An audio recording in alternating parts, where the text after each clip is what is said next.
If it wasn't for pity, no one would have invited you, my dad said, glass of Bordeaux in hand, 250 guests within earshot, at my own sister's wedding. I hadn't spoken to my family in 15 years. When Claire's invitation arrived, handwritten, tucked inside a plain envelope with no return address, I knew this wasn't just a wedding, it was a trial. What my father didn't know, what no one in that room knew, was that the bride was alive that day because of me. And before the night was over, I'd be saving another life at his table. Before I go on, please take a moment to like and subscribe, but only if you genuinely connect with this story. Drop your location and local time in the comments. I love knowing where you're listening from. My name is Evelyn Ouellette. I'm 37 years old, and I'm a Major General in the United States Air Force. Now let me take you back to a Saturday morning in October, the day I drove 3 hours to attend a wedding I almost didn't survive. The invitation sat on the passenger seat of my 12-year-old Ford, propped against a gas station coffee I'd picked up somewhere around Hartford. Claire's handwriting, small, careful, slanting slightly left the way it always had. Please come. I need you there. I drove with the windows cracked. October in Connecticut smells like wood smoke and dying leaves, and something about that particular combination took me straight back to the last time I stood on my father's porch. I was 22. My suitcase was on the steps before I was. He didn't throw it. He placed it there, deliberately, like a period at the end of a sentence. You made your choice. 3 words, 15 years ago. Still louder than anything I've ever heard through a cockpit headset. I pulled off Route 15 near Fairfield and sat in the breakdown lane for 3 full minutes. Checked my mirrors, checked my breathing, looked at my own eyes in the rear view. You've landed helicopters in sandstorms, I said out loud. You can walk into a wedding. The GPS said 7 minutes to Greenfield Country Club. I could see it before I arrived. Stone pillars at the entrance, a marble fountain, ivy climbing the facade like it was apologizing for the building's excess. A valet in a black vest waved me toward the front circle. I shook my head and parked in the overflow lot, 300 yards from the entrance, between a caterer's van and a gardener's truck. I didn't come to prove anything. I came because my sister asked. The welcome board stood inside the lobby on a gilded easel. A framed photo collage, white matting, silver script. The Ouellette family, established 1988. Every member was there. My father, his wife, Clare, various cousins, everyone except me. The year they'd chosen, 1988, was the year I was born. And somehow, I'd still been edited out. To make sense of that welcome board, you'd need to go back to a kitchen table in Westport, Connecticut, 15 years earlier. I was 22, fresh out of a kinesiology degree, holding an acceptance letter from Air Force Officer Training School, like it was a winning lottery ticket. My father sat across from me at the breakfast bar of our 5-bedroom Tudor, the house he'd bought with 20 years of 16-hour days, building Ouellette Insurance Group from a 1-desk office in Bridgeport. I built this company so my daughters would never have to struggle, he said, and you want to fly helicopters. I told him I wanted to save people, that I'd watched my mother spend 3 years in hospitals, and I'd promised myself I'd learn how to pull people out of the worst moments of their lives. That selling homeowners policies in Fairfield County wasn't it for me. He took it personally. He took everything personally. My mother had died when I was 16. Cancer. The slow kind. The kind that lets you watch. My father married Margaret 2 years later. Margaret, who sat in the living room that morning and told Gerald, loud enough for me to hear, "Let her go, she'll come crawling back." She was wrong about that. My father changed the locks that afternoon, removed me from the family health insurance by the end of the week. Every photograph of me in that house disappeared within a month. I know because Claire told me, years later, in whispered phone calls Margaret didn't know about. I left with 1 suitcase, $1,100 in savings, and the clothes on my back. I didn't take a single thing from that house that I hadn't earned. From my old bedroom window on the 2nd floor, Claire, 15 years old, still in braces, watched me go. She was crying. I could see her, and she could see me, and neither of us could do a thing about it. The cocktail hour was already underway when I stepped through the double doors. Crystal chandeliers, champagne towers, actual towers, the kind where the liquid cascades from glass to glass. String quartet playing Debussy in the corner, women in Armani and Diane von Furstenberg, men in custom suits that cost more than my first car. I'd bought my dress on sale. Navy blue, simple cut, no label worth mentioning. It fit well. That was enough. Heads turned. Whispers carried the way whispers do in high-ceilinged rooms, bouncing off marble and landing exactly where they're aimed. That's Gerald's other daughter, the one who left. I thought she was... Wasn't there some kind of falling out? A woman I vaguely recognized from childhood offered a tight smile and moved on before I could place her name. A man with a club pin on his lapel nodded at me, then immediately angled his body toward someone else. My father's social orbit had clear gravitational rules, and I was outside it. I found him across the room, at table 1 naturally. Silver hair swept back, Brioni suit, laughing with a thick-necked man I didn't recognize. Margaret stood beside him in a red dress, pearl necklace resting against her collarbone, one hand on Gerald's arm like she was anchoring a flag to a pole. I remembered what Margaret once told our neighbor, Mrs. Foley, at a 4th of July cookout. Claire had repeated it to me in a midnight phone call. Evelyn couldn't handle the real world, so she ran away to play soldier. I took a glass of Pinot Noir from a passing tray and found my table. Table 22, last one, by the kitchen door. My place card didn't read Evelyn Ouellette. It read Guest of the Bride. Table 1 had white roses and orchids. Table 22 had silk flowers. Not even good silk. The bartender, a kid in his 20s with kind eyes, caught me standing alone and poured a generous glass. "Whoever put you at table 22 doesn't know what they're missing," he said. I almost laughed. I heard her before I saw her, the rustle of tulle, the sharp click of heels moving faster than any bride should on her wedding day. "You came," Claire's voice cracked on the second word. "Oh God, you came." She hit me like a wave. Arms around my neck, face buried in my shoulder, the scent of jasmine perfume and hairspray, and something underneath that was just Clare. The little girl who used to climb into my bed during thunderstorms. She was wearing Vera Wang, off-the-shoulder cathedral train, hand-sewn beading that caught the light like scattered stars. She was beautiful. She was also shaking. "Dad doesn't know I sent the invitation," she whispered, pulling back just enough to look at me. Her eyes were the same green as our mother's. Margaret found out and tried to stop it. I told her I'd cancel the entire reception if she interfered. "Claire. No. Listen to me." She gripped both my hands. "I have something planned tonight. Trust me. Just stay. No matter what Dad says, please stay." I searched her face for an explanation, but she gave me none. There was something behind her eyes, not anxiety exactly, something closer to resolve. David appeared beside her. The groom, tall, steady-looking, with the kind of quiet confidence that doesn't need a loud room. He extended his hand. "Claire told me everything," he said. "It's an honor, Evelyn." Everything. The word snagged on something in my chest. What exactly had Claire told him? She squeezed my hands one last time. "You're the reason I'm standing here today, Ev. And tonight, everyone will know." Before I could ask what she meant, her maid of honor pulled her away for photos. I caught one last detail as she turned, the inside of her wedding band, where most brides engrave a date or initials. Claire's ring had a single word: Phoenix. It meant nothing to me then. It would mean everything by midnight. Gerald found me 17 minutes into cocktail hour.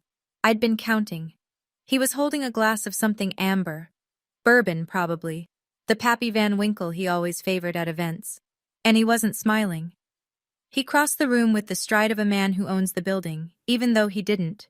He just owned the people in it. No greeting, no handshake, no, "It's been a long time." I didn't realize Claire's guest list included charity cases. I set my wineglass down on the nearest high top.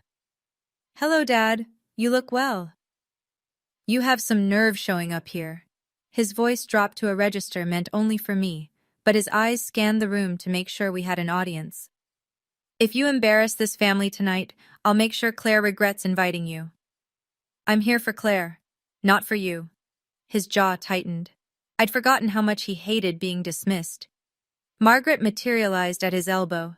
She had a gift for that, appearing at the exact moment Gerald needed reinforcement. She wore a smile the way a guard dog wears a bow. "Oh, Evelyn, how unexpected." She pressed a hand to her chest.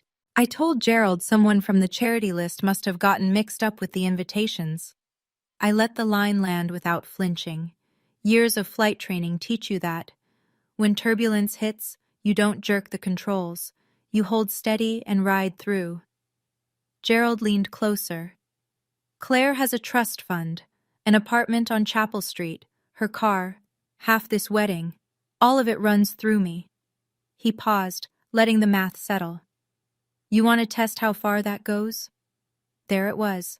The same playbook, 15 years later. Money as leash, love as currency, control disguised as generosity. 15 years and you still can't read a room," he said, straightening his Patek Philippe. "Some people just don't belong." He walked away. Margaret followed, heels clicking like punctuation. Margaret didn't leave me alone for long. 20 minutes later, she reappeared at my elbow and steered me, physically, hand on my back, toward a cluster of guests near the terrace doors. "Everyone, this is Gerald's older daughter." She gestured at me like I was a display piece. "She left the family years ago to, well, what is it you do again, dear? Something with planes?" "I'm in the Air Force." "Right." Margaret tilted her head with practiced sympathy. She always had trouble settling down. Some people need structure, you know? The group, 2 couples, country club polished, uncomfortable, offered thin smiles. Nobody spoke. In my father's social circle, contradicting his wife was like contradicting him, and nobody contradicted Gerald Ouellette at his own daughter's wedding. Margaret pressed on. She had a talent for asking questions that were actually statements. "And is there a husband, children, or is it still just you and the uniform?" "Just me and the uniform." I smiled. Let her have the line. It wasn't worth the fight. In the military, we call this hostile territory. The difference is, in hostile territory, at least they're honest about wanting you gone. One of the women, Patricia, slim, silver earrings, standing slightly behind a heavy-set man in a Tom Ford suit, glanced at my wrist. Her eyes lingered on my watch. It was a Marathon GSR, olive drab, built for search and rescue operations, water-resistant to 300 meters. It was worth about $400, which made it the cheapest timepiece in the room by a factor of 50. Patricia looked at the watch, then at me, then back at the watch. Something registered behind her eyes, a question she didn't ask. I filed that away. Margaret was already moving on, her Cartier bracelet catching the light, her Hermes clutch tucked under one arm like a small, expensive weapon. Gerald caught my arm in the hallway between the cocktail lounge and the ballroom. Not hard, just firm enough to say I still decide when you stop walking. The corridor was empty. Oil paintings on the walls, brass sconce lighting, carpet thick enough to swallow footsteps. The kind of space designed to make ugly conversations look civilized. Let me be very clear. His voice had dropped the party register entirely. This was boardroom Gerald. You are here because Claire is young and sentimental. The moment this reception ends, you disappear. Again. Claire is 30. She makes her own decisions. Claire's decisions are funded by my money. Her apartment, her car, half this wedding, mine. He held up a finger. You want to test how far that goes? I looked at him. Really looked. Same posture, same controlled expression, same absolute certainty that he was right about everything, always. The man hadn't changed in 15 years. He'd just gotten more expensive. And then he crossed a line that no amount of Brioni wool could disguise. Your mother, your real mother, would be ashamed of what you've become. The hallway went very quiet. My mother died when I was 16. She spent her last coherent afternoon telling me to chase whatever made me feel alive. She held my hand and said, "Promise me you won't live small, Evelyn." I promised. 3 weeks later, she was gone. And now my father was using her ghost as a weapon. My hands clenched. My vision narrowed. For one full second, the training dropped away, and I was just a daughter who missed her mom, standing in a hallway with a man who should have protected that memory instead of weaponizing it. 4 seconds in. Hold. 4 seconds out.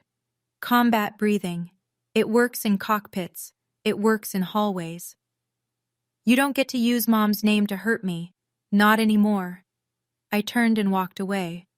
Behind me, his voice followed like a stone thrown at my back. You were always the weak one, Evelyn. That's why you ran. Dinner was called at 7. 250 guests filtered into the ballroom, round tables, white linens, Waterford crystal stemware catching candlelight in every direction. The band played something soft and classical as people found their seats. I found table 22, kitchen door at my back, silk flowers in front of me. 4 strangers already seated who offered the kind of polite smiles that said they'd heard Gerald's version of events. My father stood at the head table. He lifted his glass, Bordeaux, dark as a bruise, and tapped it with a fork. The room fell silent. Clare has always been my pride, he began. His voice carried the warmth of a man who'd practiced sincerity until it was indistinguishable from the real thing. She understood that family means loyalty. She understood that when you're given everything, you don't throw it away to chase some fantasy. He paused just long enough for the subtext to settle. A few guests glanced toward my corner of the room. Some quickly looked away. Others didn't bother being subtle. I raised my daughters to know their worth. Another pause. And Clare always knew hers. 250 people. And my father had just told every single one of them I was the daughter who didn't make it. I held my wine glass steady, took a sip, smiled at no one in particular. At table 1, Clare's knuckles were white around David's hand under the tablecloth. I could see her face from across the room, jaw set, eyes bright with something that looked like barely contained fury. She caught my gaze across the ballroom and gave the smallest nod. Wait, that nod said. I know what he just did, and it's almost time. I didn't know what she meant, but I stayed. So there I was. Table 22, plastic flowers, my father's speech still ringing in my ears. If you've ever sat at a dinner table where every word was a weapon disguised as a compliment, you know exactly what I'm talking about. My father had 250 people believing I was the family failure. But here's the thing about being underestimated. People stop watching what you're capable of. And what happened next? Nobody saw it coming. If this story is hitting close to home, hit subscribe, because we're just getting to the part that changed everything. Dinner was half finished when Margaret brought reinforcements. She crossed the ballroom with the thick-necked man I'd seen earlier. Richard Hale, I'd learn. Gerald's business partner, Margaret's older brother. The kind of man who measured his own importance by the square footage of his boat. Richard, this is Evelyn. Margaret's hand rested on his arm. Gerald's daughter who chose the military over the family business. Richard looked at me the way you'd look at a minor traffic accident. Briefly interesting, ultimately someone else's problem. Scotch in one hand, the other tucked in the pocket of his Tom Ford suit. A Rolex day date caught the candlelight at his wrist. Military, huh? He took a sip. Good for you. Someone has to do it. I just prefer people who can actually build something, not just follow orders. The other guests at table 22 developed a sudden fascination with their entrees. Richard wasn't finished. What do they pay you anyway? 80, 90 a year? He swirled his scotch. I spend that on my boat. The pay is decent, I said. The work is rewarding. Margaret's smile sharpened. Rewarding? You mean like a participation trophy? They laughed together, Margaret and Richard, a choreographed performance that had Gerald's fingerprints all over it. This wasn't spontaneous cruelty, it was a campaign. They were reinforcing the story my father had been telling for 15 years. Evelyn is the one who couldn't cut it. Evelyn is the cautionary tale. I looked down at my watch. The Marathon GSR. $400. Built for rescue operations in conditions that would kill a Rolex in 12 minutes. Richard caught me looking. "Nice watch," he said. "Very practical." "No offense, sweetheart, but the real world doesn't run on salutes," he added, leaning back. "It runs on balance sheets." I took a sip of wine and said nothing. Some battles aren't worth fighting. Not yet. Gerald arrived at table 22 as if on cue. The three of them now stood around my chair like a tribunal. Gerald on my left, Margaret behind me, Richard across the table, leaning forward on his elbows. "I see you've met my business partner." Gerald clapped Richard's shoulder. "Richard, Evelyn here thinks flying helicopters is a career." "Hey," Richard shrugged. "At least she's not asking for money, right?" They laughed. I didn't. Patricia, Richard's wife, the woman who'd studied my watch during cocktails, sat 2 seats away. She frowned, a crease forming between her brows. She opened her mouth as if to say something, then pressed her lips together and looked down at her plate. Gerald pulled a chair beside mine and sat. His cologne was overpowering, something expensive and suffocating. He dropped his voice low enough to seem confidential, loud enough for the table to hear every word. "You see all these people, Evelyn? Every one of them knows you're the daughter who abandoned her family, and you showing up doesn't change that." He straightened a cufflink. "It just proves you're still looking for something you'll never get." I held his gaze. "And what's that?" "My approval." The table went silent. Even Richard stopped drinking. My father wasn't wrong. Not entirely. There was a 22-year-old girl still living somewhere inside my chest who wanted exactly that. Her father's hand on her shoulder, his voice saying, "I'm proud of you, Evelyn." She'd been waiting 15 years. She'd keep waiting. In rescue operations, the most dangerous moment isn't the storm. It's the second you let the storm decide for you. I set my wine glass down, looked my father in the eye, and said nothing. He waited for tears, for a raised voice, for the scene he could use to justify everything. I gave him silence. Silence unsettled Gerald more than any argument ever could. He couldn't let silence win. Gerald stood, pushed his chair back, and his voice climbed just enough, just past the boundary of private and into the range of 3 or 4 surrounding tables. "If it wasn't for pity, no one would have invited you." The clink of silverware stopped. Conversations at nearby tables died mid-sentence. A waiter carrying a bread basket froze 3 steps from the kitchen door. At table 19, a woman put her hand over her mouth. At table 20, an older man in wire-frame glasses looked at Gerald and slowly shook his head. Margaret, standing behind me, didn't intervene. She touched Gerald's arm, the gesture of a woman who wanted to appear concerned while making sure the performance went on. Richard shifted his weight. "Gerald, come on," he murmured. But he didn't defend me. He just looked at his shoes. I lifted my wine glass, took a sip, and smiled. 15 years ago, those words would have broken me. I would have cried, grabbed my coat, driven home blinded by tears, and spent the next decade trying to convince myself it didn't matter. 15 years ago, I was 22 and terrified and alone. I wasn't 22 anymore. "Funny thing about pity," I said, just loud enough for our table. "The people who give it usually need it the most." Gerald stared at me. He'd expected tears. He'd expected surrender. My calm unnerved him more than anger would have. His mouth opened, closed, opened again. For the first time in 15 years, my father had nothing to say. I held his gaze, sipped my wine, let the moment land.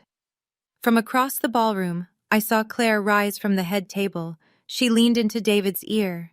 He nodded. She smoothed her dress, squared her shoulders, and began walking toward the stage, toward the microphone. My father had just delivered his closing argument. He didn't know the defense hadn't started yet. I excused myself before the entree plates were cleared. Nobody at table 22 protested.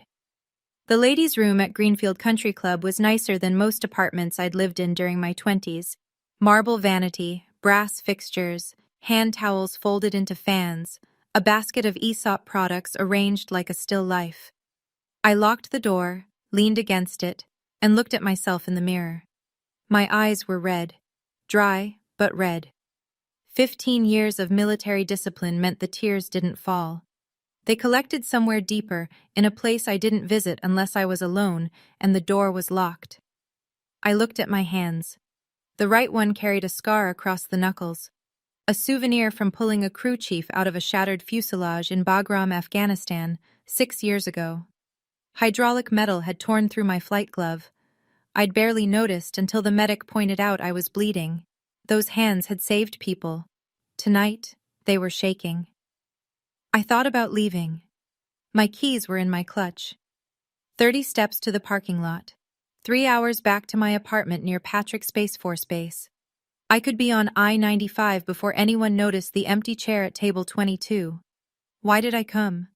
What did I think would happen? That he'd see me, 15 years older, and say I'm sorry? I thought about my officer training school graduation. I'd scanned the crowd 4 times, certain my father would be in the back row, that the anger had passed, that he'd show up the way fathers do. The seat stayed empty. Afterward, my drill instructor pinned the gold bar on my shoulder and said, "Your family's lost, Lieutenant. I've pulled soldiers from burning aircraft. I've landed in zero visibility. But my father's voice in a banquet hall, that's the turbulence I've never trained for." My phone buzzed against the marble countertop. A text from Colonel Diane Webb, my commanding officer, my mentor, the woman who taught me to fly night missions over the Hindu Kush when I was 26 and still flinching at every shadow. "Heard you're at that wedding. Remember who you are, General. We're proud of you." I read it twice. Diane Webb had been a captain when I was a lieutenant. She'd written every recommendation letter that moved me from cockpit to command. She'd called me at 2 a.m. after my first combat rescue and said, "You did good, Willette. Now get some sleep. You've earned it." She didn't know my father. She knew what mattered. That I showed up, that I flew, that when someone was drowning or burning or bleeding, I was the one in the helicopter. I looked at the mirror again. Same eyes, same scar on my knuckles, same woman. 4 seconds in, hold 4. 4 seconds out. Box breathing. The same technique I used at 12,000 feet when the instruments went dark. My father measured success in square footage and a Patek Philippe. My success was measured in lives saved. 237 of them, at last count. I straightened my hair, adjusted the neckline of my dress, washed the redness from my eyes with cold water. I am not the girl he kicked out 15 years ago. I am Major General Evelyn Ouellette, and I don't leave missions unfinished. I opened the door and walked back toward the ballroom. Not because my father might apologize. He wouldn't. Not because the evening might improve. It probably wouldn't. Because Claire asked me to stay. And in 15 years of service, I've never once abandoned someone who asked for my help. Gerald noticed my return. I could tell by the small, satisfied twitch at the corner of his mouth, the expression of a man who believed he'd won. He whispered something to Margaret. She covered her smile with her wineglass. I imagined the narrative forming in real time. "See?" She went to the bathroom to cry. "She's fragile. She always was. Let them think that." I sat down at table 22 and placed my napkin across my lap with the kind of deliberate precision that comes from years of mess hall etiquette drilled into you by senior officers who believed civilized meals built civilized leaders. I picked up my fork, took a bite of the salmon. It was actually quite good. Something had shifted, and the people around me could feel it, even if they couldn't name it. I wasn't slumped. I wasn't avoiding eye contact. I was sitting the way I sit in a command briefing, spine straight, shoulders level, chin parallel to the ground. This wasn't etiquette. It was posture built by 15 years of standing in front of colonels and brigadier generals and senators who could end your career with a phone call. At the next table, An older man watched me. White hair, trimmed mustache, the kind of tan you get from years of outdoor work. He sat upright in a way that echoed my own, a posture civilians don't carry. He studied me for a long moment, then leaned toward the woman beside him. "Watch her, Dorothy." His voice was low but carried. "That's Officer Baring. And not low rank either." I didn't hear him say it. I wouldn't learn about Thomas Brennan until later. But something in his expression, when our eyes met briefly, a nod, slight and knowing, told me I wasn't entirely alone in this room. Not every ally announces themselves. Some just recognize the uniform, even when you're not wearing it. Thomas Brennan waited until Gerald's group had migrated back to Table 1 before he approached. He was 68, maybe 70. Hard to tell with men who've spent decades on flight lines and runways. Broad-shouldered, deliberate movements, the kind of handshake that said he'd spent his career gripping throttles and saluting flags. "Thomas Brennan," he said, pulling out the empty chair beside me. "Retired Colonel, Air Mobility Command, 28 years. Evelyn Ouellette." He sat down, and his eyes went straight to my wrist. "That's a Marathon GSAR." It wasn't a question. "Rescue wing?" I felt something loosen in my chest, the small involuntary relief of being recognized by someone who speaks your language. "You know your watches, Colonel." "I know my people." He folded his hands on the table, the way officers do when they're choosing their next words carefully. "And whoever seated you at table 22 made a serious miscalculation." We talked for 4 minutes. He didn't ask my rank directly. That would have been forward, even by military standards. But I noticed the shift in his register midway through the conversation. He stopped calling me Miss Ouellette. He started calling me ma'am. In the Air Force, that word carries weight. A retired colonel doesn't call you ma'am unless he believes you outrank him. He stood, extended his hand, firm grip, eye contact, 3-second hold. Military handshake, the kind you give to someone who's earned the same calluses you have. "I don't know your rank, and you don't have to tell me," he said quietly. "But I know enough to say this table doesn't suit you, ma'am." He returned to his seat. Dorothy, his wife, glanced at me with a look that was equal parts curiosity and respect. I turned my watch over on my wrist. On the back, beneath the serial number, a small engraving, USAF. Thomas had seen it, and he understood exactly what it meant. The maid of honor speech came between the entree and dessert. Rebecca Caldwell, 29, Claire's college roommate, polished in the way bridesmaids are polished when they've rehearsed their toast 14 times in front of a bathroom mirror, stood at the small stage with a champagne flute trembling slightly in her right hand. She told the usual stories. How Clare burned pancakes during freshman year. How she'd adopted a stray cat that turned out to be pregnant. How she'd once driven 4 hours in a snowstorm to bring Rebecca soup during a breakup. Then Rebecca's voice changed. 7 years ago, I almost lost Clare." The room went still. She drove off Millstone Bridge in a rainstorm. Her car went over the guardrail and into the river. Rebecca paused, steadying herself. She was trapped underwater for 11 minutes, her lungs filled. She stopped breathing. At table 1, Gerald looked down at his plate. He knew about the accident. Of course he did. But it was the kind of thing he never discussed. It happened after he'd already cut me out. It happened in a world where I no longer existed to him. "A military rescue helicopter was dispatched," Rebecca continued. "The pilot didn't wait for the dive team. She jumped into the river herself. Pulled Claire out with her own hands. Claire had no pulse for 2 minutes. That pilot performed CPR on the riverbank, in the rain, alone, until Claire started breathing again." Rebecca looked up. "I don't know who that pilot was, but Claire does. And she told me something I'll never forget. That pilot is the reason she's alive to marry David today." My heart was hammering. The radio frequency from that night flashed through my memory like a strobe. Survivor trapped in submerged vehicle, Millstone Bridge, 2300 hours. I hadn't known it was Claire. Not until I'd pulled her out of the water and seen her face in the floodlight. She knows. Claire knows it was me. What I didn't understand was how, or how much. David found me during the dessert shuffle, that 10-minute window when half the guests are at the cake table and the other half are refilling drinks. He slid into the chair next to mine with the ease of a man who'd been planning this moment. "I only have a minute," he said, keeping his voice below the music. "Claire's been planning this for 6 months." "Planning what?" He pulled out his phone, scrolled to a document, and angled the screen toward me. I recognized the letterhead before I read a single word. Department of the Air Force. FOIA response.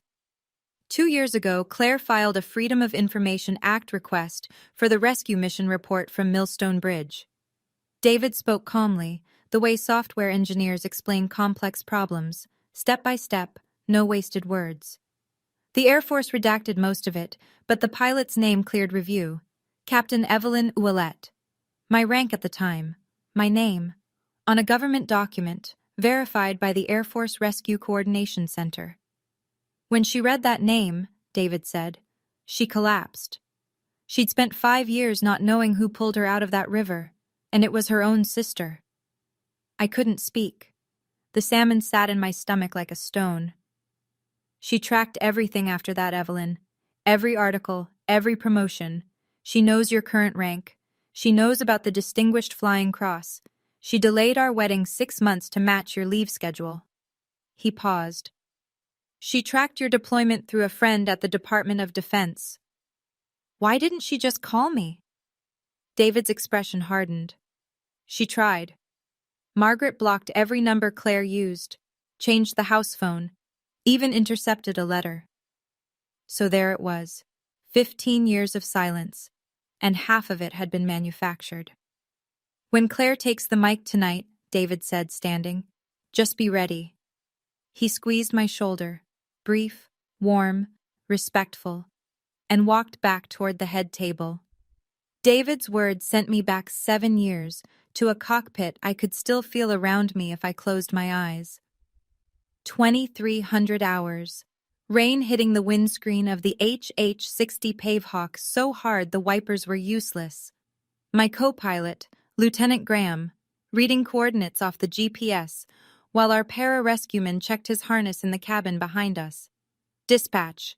Civilian vehicle off Millstone Bridge, submerged in 8 feet of water. Driver trapped. Local fire responding, but no dive team on scene for 20 minutes. 20 minutes was too long. Water temperature, 41 degrees. Survival window with submerged lungs, 6, maybe 7 minutes. I made the call. I unclipped my flight vest, handed control to Graham, and jumped. The water was black and freezing and tasted like diesel. I found the car by feel, passenger window shattered, current pushing debris against the frame. I reached inside, found a shoulder, an arm, a seatbelt, jammed. I pulled my rescue knife and cut the strap. I dragged the body to the surface and kicked toward the bank, laid her on the mud, tilted her head back, checked for breathing. Nothing. Checked for pulse. Nothing. I started compressions. 30 pushes, 2 breaths. 30 pushes, 2 breaths. The rain was in my eyes. My hands were numb. I counted out loud, because counting kept me focused, and focused kept her alive. On the 3rd cycle, the floodlight from the helicopter swept across us, and I saw her face for the first time. Claire. I didn't freeze. Training doesn't let you freeze. But something inside me cracked. A fissure that ran from my sternum to my spine, and I have never fully repaired it. She coughed at 2 minutes and 14 seconds. The most beautiful sound I'd ever heard. I saved 237 people in my career. Claire was number 112. The only one I cried for. I never told anyone. I filed my report. Captain Evelyn Ouellette, mission number 4471-RC, and flew the next morning. That's the job. You don't use rescues as leverage. You don't trade saved lives for family reconciliation. You just fly. She was number 112, and for 7 years I never told a soul. I kept flying, kept pulling strangers from wreckage, kept pretending that one rescue didn't rearrange something fundamental inside me. If you've ever done something extraordinary for someone who never knew, or someone who did know but couldn't say thank you, drop silent hero in the comments. Now, back to that country club, because Claire had the microphone. And she was about to blow the roof off my father's carefully constructed lie. The band stopped playing at 9:15.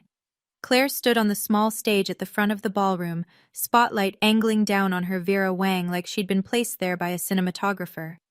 The microphone trembled slightly in her hand, the only sign that the woman up there was terrified. "Before we cut the cake," she said, "I need to do something I should have done years ago." Gerald, at table 1, straightened his tie and leaned back with the satisfied posture of a man expecting tribute. Margaret put a hand on his arm and beamed. Their daughter, thanking her father in front of 250 guests. The natural order of things. "Most brides thank their parents for raising them," Claire continued. Her voice was steadier now, finding its footing. "I will thank my father, but not for the reasons he expects." Gerald's smile held, but something around his eyes shifted, a flicker of uncertainty he couldn't quite suppress. Claire looked out across the tables, searching. Her gaze swept past the champagne towers, past the centerpieces, past the clusters of guests with their coffee cups and cake forks, until she found me. Table 22, kitchen door at my back, silk flowers in front of me. "I want to honor someone who made this day possible," she said, eyes locked on mine. "Someone in this room who most of you don't know.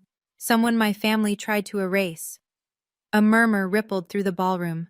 Gerald's jaw tightened. Margaret's hand tightened on his arm. "Daddy, you taught me loyalty," Claire said, still looking at me. "But you taught my sister something more important. You taught her that some people are worth saving, even when they don't save you back." Her voice broke on the last word. "I need to tell you about the night I almost died." The ballroom was so quiet I could hear the kitchen staff stop washing dishes behind me. 7 years ago, Claire said. I drove off Millstone Bridge in a rainstorm. My car sank in the Connecticut River. I was trapped underwater for 11 minutes. My lungs filled with water. I stopped breathing. She wasn't reading from notes. She knew every word by heart. A helicopter came, a military rescue helicopter, and the pilot, she didn't wait for the dive team. Claire's voice cracked, steadied, pressed on. She jumped into the river herself, into 41-degree water in the dark. She pulled me out with her own hands. At table 1, Gerald stared at his daughter. His face had gone very still, the expression of a man watching a building collapse in slow motion. "I had no pulse for 2 minutes," Claire said. "She performed CPR on the riverbank, in the rain, alone. She saved my life." 250 people held their breath. For 5 years, I didn't know who she was. The Air Force wouldn't release the pilot's name. Operational security. Claire reached behind the podium and produced a craft paper envelope.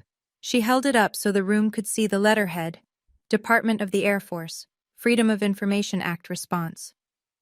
2 years ago, I filed a FOIA request, and I got this letter. She opened the envelope, held the document at arm's length so the official seal was visible even from the back tables. The pilot's name was Captain Evelyn Ouellette. She looked at me. My sister. The gasp moved through the room like a physical wave, table by table, breath by breath. A woman at table 8 covered her mouth. A man at table 14 gripped his wife's hand. Gerald stood perfectly still, mouth open, no sound coming out. Margaret's hand fell from his arm. My father kicked out the woman who saved my life, Claire said, and for 15 years, she never said a word about it. Claire wasn't finished. After the rescue, Evelyn kept serving. Her voice had found something beyond steadiness now, a resonance that filled the room the way certain truths do when they've been held too long. She kept flying. She kept saving people. She looked down at a printed page. I could see the USAF seal from across the room, the blue and white letterhead of an official biography. Major General Evelyn Ouellette. Claire read each word like it was a declaration of war against every lie our father had ever told. Commander, 920th Rescue Wing, Patrick Space Force Base, Florida. Recipient of the Distinguished Flying Cross, the Air Medal with 3 oak leaf clusters, and the Humanitarian Service Medal. She lowered the paper. 237 confirmed rescues. The number landed like a detonation. I heard someone whisper, 237? And the question echoed outward until it became a murmur, then a rumble. Claire turned to face me across the ballroom. She stood straight, straighter than I'd ever seen her stand. She lifted her right hand to her forehead. To Major General Evelyn Ouellette, the bravest person I know, and the best sister I could ever have. The salute was imperfect. Her fingers were slightly spread, her angle too steep. A civilian's attempt at something she'd only seen in movies. It didn't matter. It was the most precise gesture I'd ever witnessed. I stood, slowly. The chair scraped against the floor and 250 heads turned to table 22. Silence. Then Thomas Brennan pushed back his chair and rose. His salute was textbook, crisp, exact, 30 years of muscle memory in a single motion. His wife Dorothy stood beside him. A man at table 12, another veteran I'd later learn, stood next. Then another. Then another. The applause began with a single pair of hands and spread like a lit fuse across the room. People stood, one by one, then in clusters, until the entire ballroom was on its feet. I've received medals from generals. I've been saluted by colonels. Nothing in my career has ever meant more than my little sister, in her wedding dress, saluting me from a stage. Gerald stood in the middle of the standing ovation like a man caught in a riptide. His face had gone the color of old chalk. 250 people, his friends, his business partners, his neighbors, his church congregation, had just learned that he'd disowned a major general. A war hero. The woman who'd pulled his own daughter from a river. Margaret tried first. She leaned toward the nearest guest and offered a shaky smile. Gerald always supported Evelyn in his own way. Nobody turned to look at her. Nobody cared. Richard Hale stood at the edge of the room with his scotch suspended halfway to his mouth. The word military welfare hung in the air like a stain he couldn't wipe clean. He'd said it 40 minutes ago. It might as well have been branded on his forehead. The social physics of the room had inverted in 90 seconds. The people who'd avoided me during cocktail hour were now stepping toward my table. The people who'd whispered behind Gerald's protective orbit were now whispering about him. Gerald tried to regain control. He half stood, cleared his throat. Claire, this is hardly the place. The applause drowned him out. He wasn't accustomed to being drowned out. Thomas Brennan walked to my table, extended his hand, and gripped mine with both of his. It's an honor, General. Then he turned to my father, still standing, still chalk-white, still holding a glass of Bordeaux he'd forgotten he was holding. Sir, I served 28 years in the United States Air Force. I've met 5 major generals in my career. Thomas's voice carried the quiet authority of a man who'd spent 3 decades giving orders. Your daughter is the youngest woman to hold that rank in Air Force rescue. He paused. And you put her at table 22. Gerald's survival instinct kicked in, the same instinct that had built a regional insurance company from a one-desk office. When the ground shifts, you deny the earthquake. Major General? He forced a laugh that convinced no one. Please. She probably inflated her resume. She was always good at exaggerating. David had been waiting for exactly that. He walked to the side of the stage, opened a laptop he'd placed there earlier in the evening, before the ceremony, before the cocktails, before Gerald had even arrived, and connected it to the venue's projector. The screen behind the cake table filled with light. U.S. Air Force official biography, the USAF seal in the upper left, and a photograph, me, in full dress uniform, 2 stars on each shoulder, standing in front of an HH-60 Pave Hawk with the 920th Rescue Wing insignia painted on the tail. David read from the screen with the calm precision of a man who'd rehearsed this 6 times. Major General Evelyn R. Ouellette, Commander, 920th Rescue Wing, Patrick Space Force Base, Florida. He scrolled down. Distinguished Flying Cross Citation.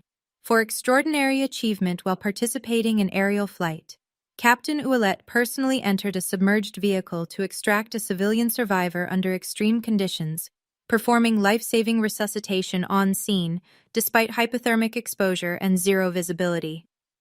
Gerald stared at the screen. His own daughter's face, my face, 20 feet tall, 2 stars shining under ballroom lights. Margaret touched his arm. "Gerald, let's go." He pulled away from her. He didn't move. He just stared. At a table near the bar, a man I recognized from Gerald's business circle, someone who'd shaken my father's hand during cocktails, turned to the woman beside him and said, loud enough to carry, "He kicked out a 2-star general? I wouldn't kick out a 2-star anything." Gerald had nothing left to say. The evidence was public record. It was on the screen. It was a fact, and my father had spent 15 years building his case on fiction. Fiction doesn't survive contact with a FOIA request.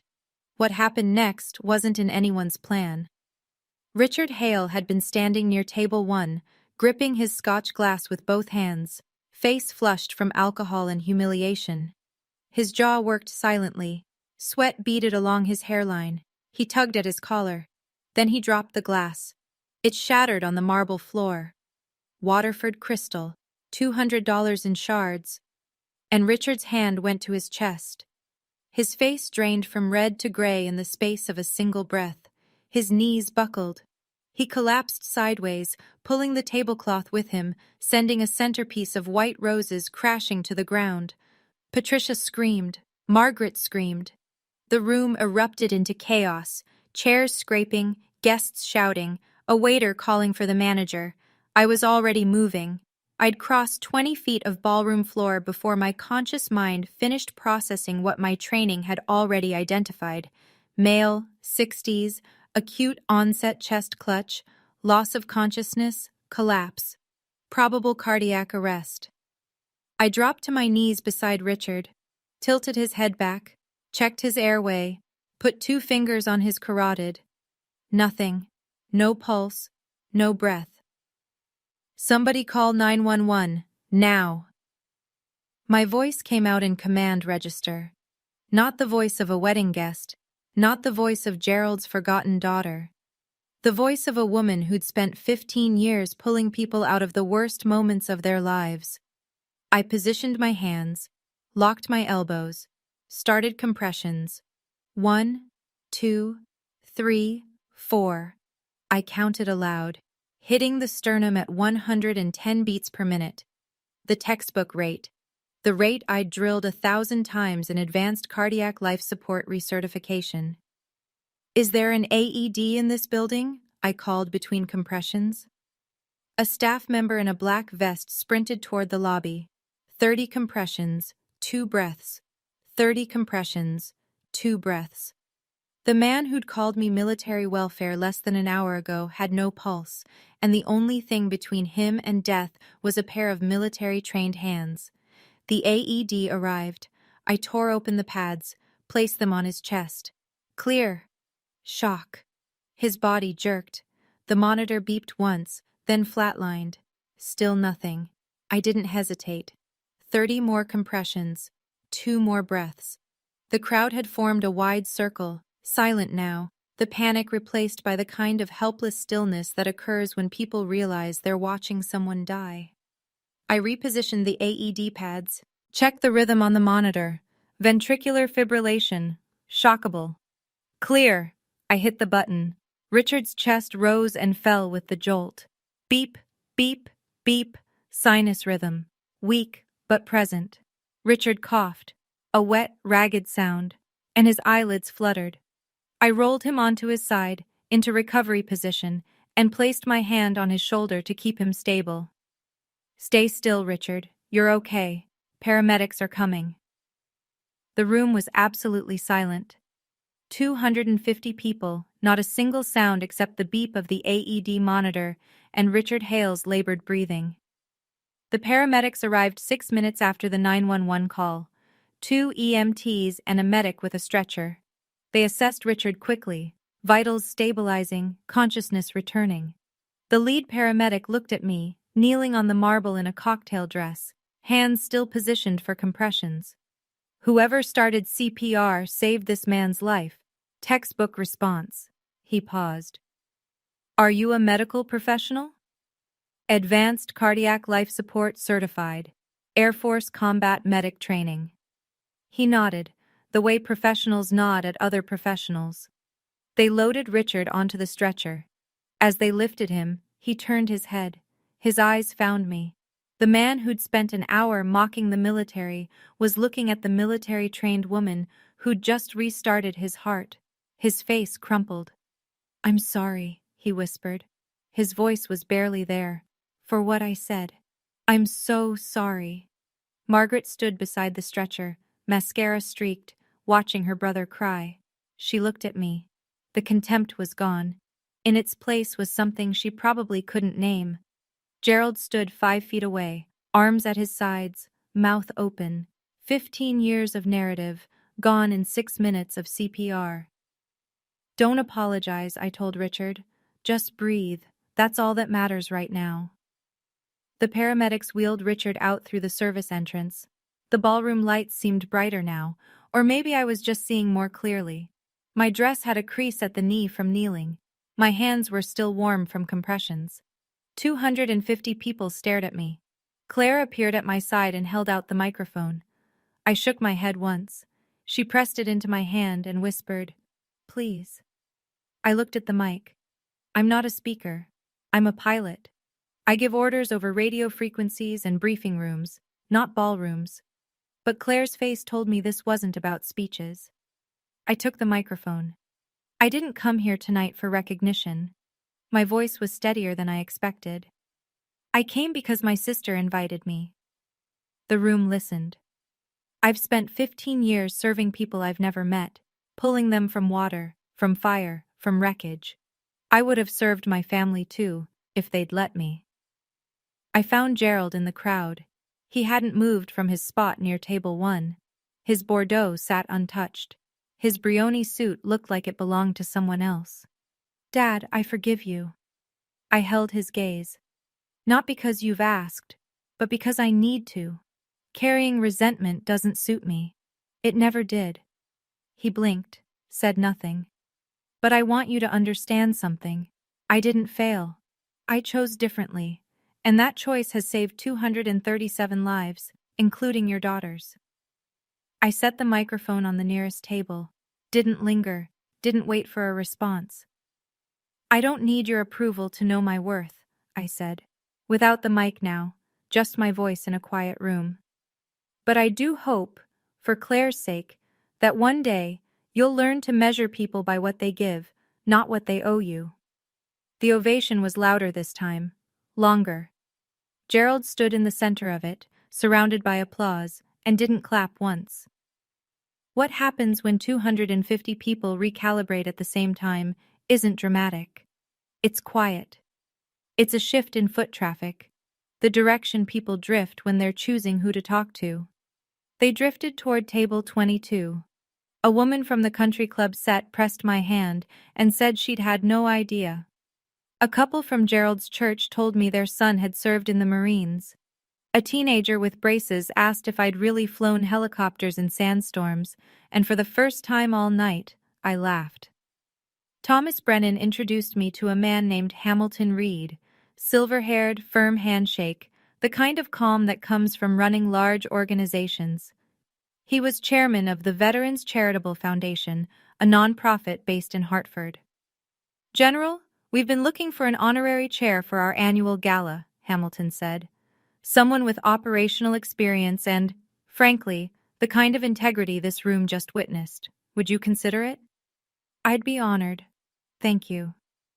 Across the room, Gerald stood in the corner that used to be his stage. His business associates, the men who'd laughed at his jokes during cocktails, who'd nodded along during his toast, now kept a careful distance. One of them, a man in wireframe glasses I'd seen at table 20, pulled Gerald aside. I couldn't hear the words, but I saw Gerald's face. Whatever was said, it wasn't congratulations. Margaret sat alone at the head table, makeup ruined, staring at the tablecloth. The narrative she'd spent a decade constructing, Evelyn the failure, Evelyn the runaway, Evelyn who plays soldier, had dissolved in 30 minutes. Patricia Hale found me near the bar. Her eyes were red. "Thank you for saving my husband." She gripped my hand with both of hers. "And I'm sorry for all of it." For the first time all evening, Gerald Ouellette was seated at the metaphorical table 22. And nobody was coming to keep him company. The evening wound down the way wedding receptions do, slowly, then all at once. Guests trickled toward the valet stand.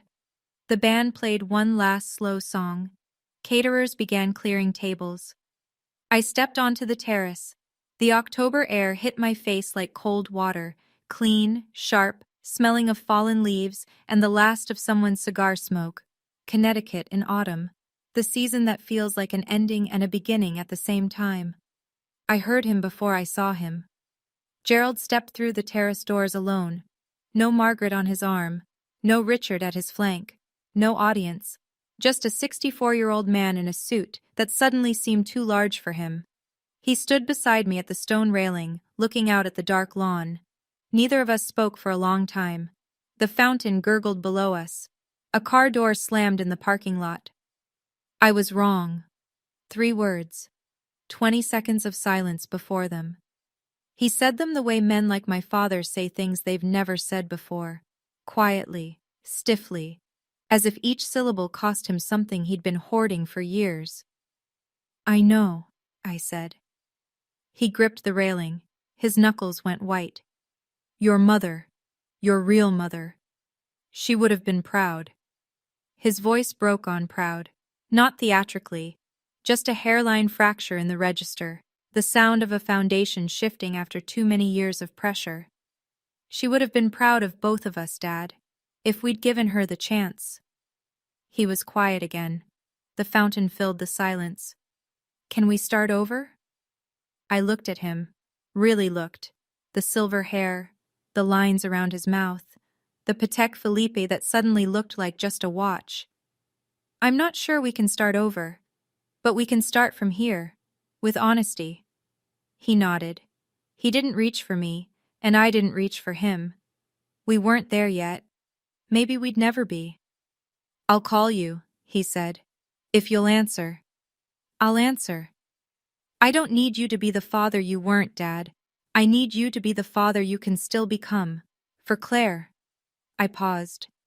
"Maybe someday, for me." He stayed on the terrace. I walked inside. The distance between us was smaller than it had been that morning, not by much, but enough. Claire caught me in the lobby, halfway to the door. Her cathedral train was bunched over one arm. Her mascara was wrecked. Her veil was gone, lost somewhere between the toast and the CPR, probably trampled under a paramedic's boot. She was grinning like she'd won something bigger than a wedding. "Ev, wait." She pulled a canvas tote bag from behind the coat check counter. She'd hidden it there before the ceremony, she told me later, and pressed it into my hands. "I need to show you something." Inside was a scrapbook, handmade. Thick paper, glue stick edges, the slightly crooked layouts of someone who loved the work more than the result. I opened it. The first page, a local newspaper clipping from 7 years ago. Unnamed Air Force pilot saves drowning victim at Millstone Bridge. The pilot's name was redacted. Claire had circled the headline in red marker. I turned the pages. Printouts from Air Force websites, screenshots of press releases, a photo from a humanitarian service medal ceremony, my promotion to colonel. Someone had underlined the date. A regional news feature about a flood rescue in North Carolina, where I'd commanded the response team. 7 years of collecting. 7 years of watching me from a distance, assembling the life I'd lived without her. The last page, my official USAF portrait. 2 stars, dress uniform, standing in front of the Pavehawk with the 920th Rescue Wing insignia on the tail. Claire had printed it in color, trimmed the edges carefully, and written underneath in her small left slanting handwriting, "My sister." My hero. My phoenix. I cried. For the first time in the story. The first time in front of another person in longer than I can remember. Not weak tears. The tears of a woman who'd finally been seen. Claire held me the way I used to hold her during thunderstorms. You saved 237 people, Ev. Her voice was muffled against my shoulder. But tonight, let someone save you for once. I pulled back and looked at her ring. The engraving I'd noticed earlier. Phoenix. My call sign. The word the Air Force gave me because I kept flying into fires and coming back. Claire had engraved it on her wedding band because without me, there was no Claire, no David, no wedding, no any of this. I've been watching you, she said. Every mission, every promotion. I was there, Ev, even when you didn't know. I drove home with the windows down. Route 15 at midnight is empty in October. Just headlights and guardrails, and the occasional reflective sign flashing past like a signal flare. The scrapbook sat on the passenger seat, next to Claire's handwritten invitation. 2 pieces of paper that told 2 different stories about the same family. Near Fairfield, I passed the exit for Westport. The house was a quarter-mile off the ramp, the 5-bedroom Tudor, the white fence, the flagstone path where my suitcase had sat 15 years ago. I slowed down. I could see the roofline through the trees, the porch light Gerald always left on. I didn't stop. I used to think home was a place, a house with your name on the mailbox and your photos on the wall. It's not. Home is where they see you, really see you, and for the first time in 15 years, somebody had. My phone buzzed in the cup holder. A text from Colonel Webb. How'd it go? I typed back with one hand, eyes on the road. Mission accomplished. All personnel accounted for. A smile. My first real one all night. Not the polite one I'd worn at cocktail hour. Not the defiant one I'd aimed at Gerald during his toast. A real smile, small and private, the kind nobody needs to see. My father spent 15 years telling 250 people I was a failure. Tonight, 250 people watched me save a man's life on a dance floor. The truth doesn't need a microphone, it just needs time. I turned on the radio. Something country, something gentle, something about going home. The Ford hummed along the highway. The Connecticut dark closed around me like a curtain, soft and final. I didn't look back. Some people measure success in Patek Philippe watches and Brioni suits. I measure mine in heartbeats. 238 now. 238 heartbeats. That's my number now. If this story made you feel something, if you've ever been the person at table 22 who turned out to be the strongest one in the room, I'd love to hear your story. Drop it in the comments. And if you haven't already, please subscribe and hit the bell. I release stories like this every week. There are more in the description below, including one about a woman who showed up to her ex's company gala with a very different kind of invitation. See you in the next one.